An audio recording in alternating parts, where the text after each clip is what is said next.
പാലക്കാട് മലമ്പുഴ കല്ലേക്കുളങ്ങര ഏമൂർ ഭഗവതി ക്ഷേത്രത്തിന്റെ ഉടമസ്ഥതയിലുള്ള കൊമ്പൻ കല്ലേക്കുളങ്ങര രാജഗോപാലൻ ആനക്കേരളത്തോട് വിട പറഞ്ഞു.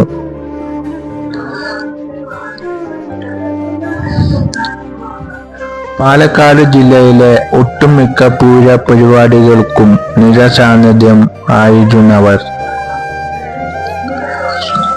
സെപ്റ്റംബർ 30 മതപ്പാട് കഴിഞ്ഞതോടെയാണ് രോഗലക്ഷണങ്ങൾ പ്രകടമായത്. വാതരോഗത്തെ തുടർന്ന് കല്ലേക്കുളങ്ങര രാജഗോപാലൻ ആനക്കേരളത്തോട് വിട പറഞ്ഞു. ചെരിയുമ്പോൾ ഇവന് പ്രായം 59 വയസ്സായിരുന്നു.